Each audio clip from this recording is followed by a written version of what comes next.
Nigerian Minister of Defense Mansour Dan Ali said Danjuma's statement was highly uncalled for and an invitation to anarchy, asking Nigeria to report any members of the armed forces suspected to be colluding with S-men.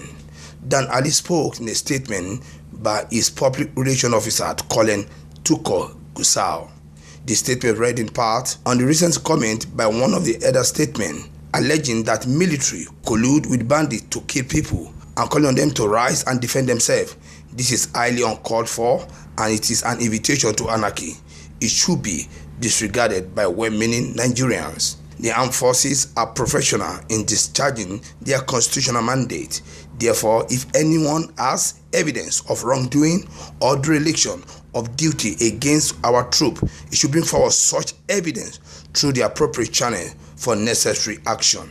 Also, Nigerian Army said the comment by Danjuma was unfortunate, noting that Taraba State government had refused to cooperate with the Army in the ongoing exercise Anyem Akwatuma. The Director of Army Public Relations, Brigadier General Tezas Shuku, said in a statement, the state government failed to cooperate with the troops because of the neutrality of the Army in the S-men farmers crisis. Shuku said the Army viewed the statement made by the former Army chief as unfortunate.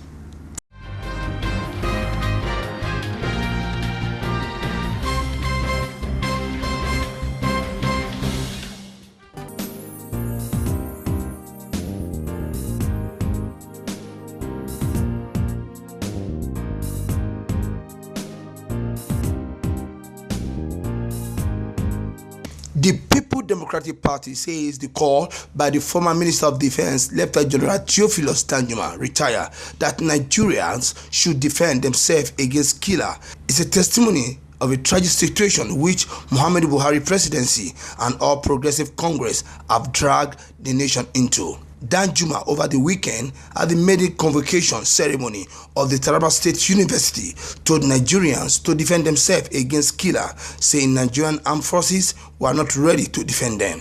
He has said there's an attempt at ethnic cleansing in Taraba State and of course some rural state in Nigeria. According to him, we must stop it. Every one of us must rise up. Our armed forces are not neutral. They colluded with the bandit to kill Nigeria, and if you are depending on the armed forces to stop the killing, you will all die one by one, so said Danjuma. The PDP, in a statement issued by its National Public Secretary, Kola Olagbondiyan, just as the federal government said Danjuma's statement was an invitation to anarchy, the opposition party said Danjuma's statement has justified its stand that Buhari presidency and APC must be held responsible for the agonizing state of the nation.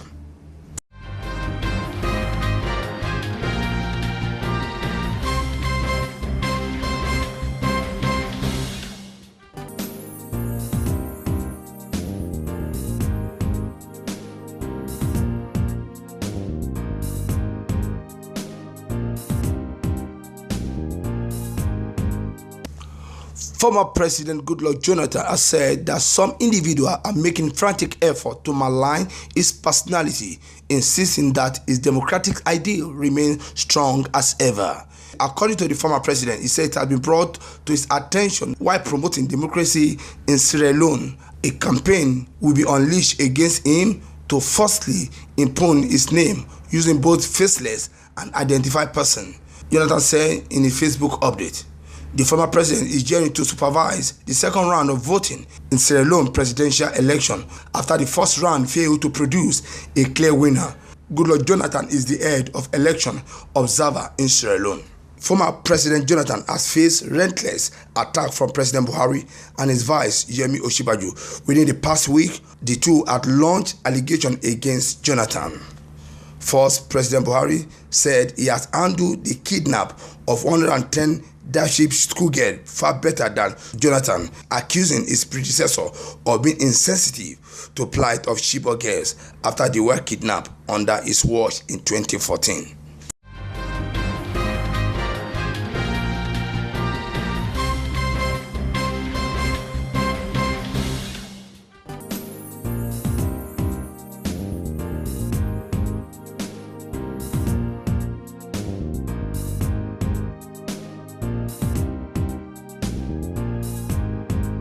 Nigerian military contingents from the Army, Navy, and Air Force have been airlifted to Gambia in pursuit of the ongoing mission of the Economic Community of West African States. The ECOWAS mission in Gambia, otherwise known as ECOMIC, was formed following the political turmoil that enveloped Gambia when the former president Yahya Jammeh, who lost re-election to his opponent Adama Barrow, refused to concede victory and hand over power.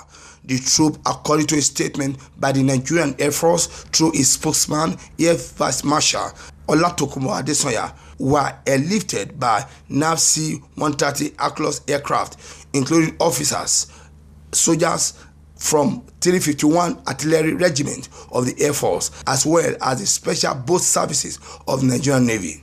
The troop and other equipment deployed for the operation were airlifted from Nnamdi Azikiwe International Airport, Abuja, to Banjul, the Gambia.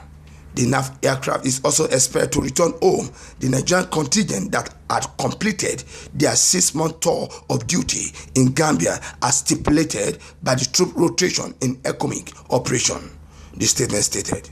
It will recall that the Nigerian Air Force was the first to deploy to the Gambia in January 2017 as part of the standby force tasked by ECOWAS head of states to enforce the December 1st, 2016 election mandate, which restored Adama Barrow as president.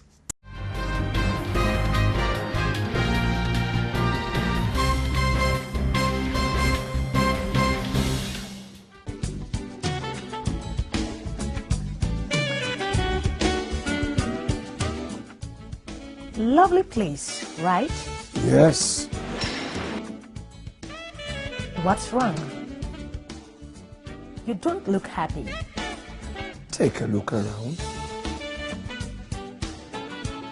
Why can't my hotel be like this? I knew something was wrong, but I've got solution. Solution? What? Nanet. Nanet?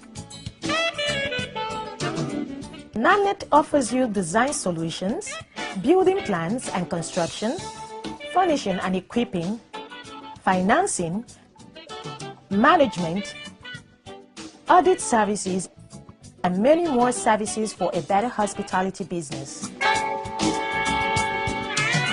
Nanet, service with a smile.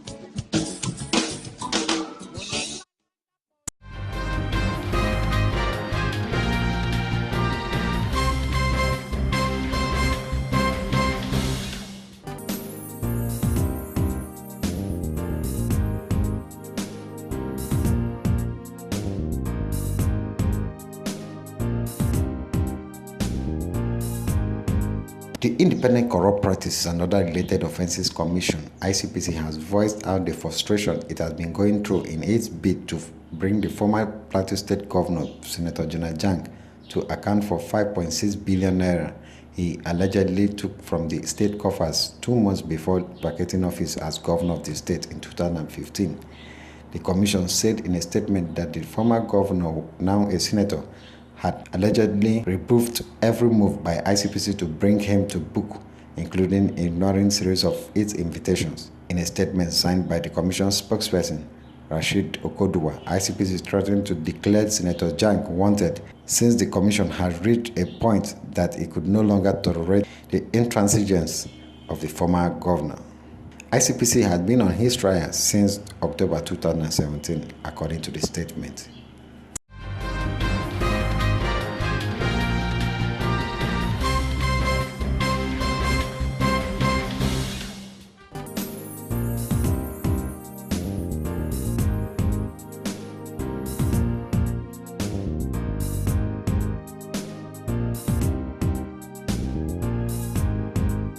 As political activity continued to gather momentum towards 2019 governorship election in Abia State, a shifting of All Progressive Congress (APC) Prince Oke Chamberlain Adaso has declared his intention to occupy the government house in Umuahia come 2019. Prince Chamberlain made the declaration at his hometown Obiochukwu village of Isiala Ngwa South in Abia State, where he donated food items to his people as part of Easter package. I've come to announce to you people that I am going to run for the governorship of Abia State if you people support me. Are you people going to support me?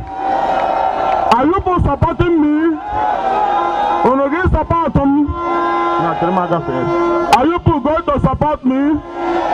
So if we agree today, I'm declared that if you people support me, you people are there having your meetings. Greater Abia movement, you've been having your meetings. I've come to tell you people that I'm not among those that were bought over to come and run for elections. I have made up my mind that with your support, I'm going to run for the governorship of Abia State. Chief Chamberlain opined that Abia used to be God's own state, but today it has lost its glory due to bad governance. He therefore promised to make Abia great again by creating a conducive environment where business activities and job opportunity will thrive if voted in as governor of the state come 2019. We shall make Abia great again. We can make Abia great by creating employment, having a conducive environment. I don't want to teach anybody what we want to do. We have our vision. If you sell out your vision, your opponents will take it and begin to work on it. But I assure you that Abia State should compare itself with a state like Lagos State. Ambode had a vision. That's why he's doing well. If he didn't have a vision, no matter what Tinubu and Fashola did before, he would have fallen apart. But he had a vision. He urged the people of the state to remain steadfast with All Progressive Congress, where they will reap the dividend of democracy.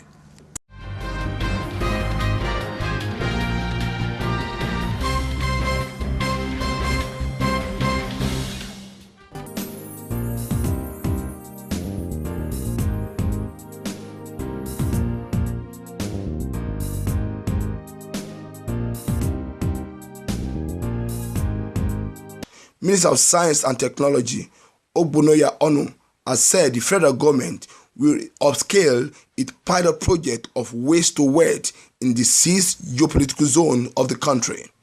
Ogbonoya Onu made this known when the Abia State Commissioner for Science and Technology, Chief Fabian Nwanko, paid him a courtesy call in his office in Abuja.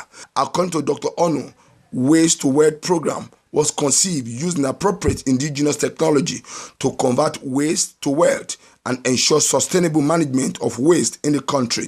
The program, he added, will also accelerate an inclusive socio-economic development through entrepreneurship to create employment, wealth, and healthy environment for the citizens. The minister also called for the establishment of science and technology in all the states, as it was crucial to the industrialization and development of the country. Dr. Onu stressed the need for the state to recognize the primary role of science and technology to ensure rapid industrialization. The minister also added that the ministry is working with Federal Ministry of Education to ensure that the science subjects were taught in all local languages at primary level, as children will learn faster if they were taught in their mother's tongue. Earlier, Abia State Commissioner of Science and Technology, Fabian Nwanko, appealed to the Federal Ministry of Science and Technology to expedite work on waste to wealth project in Abia State.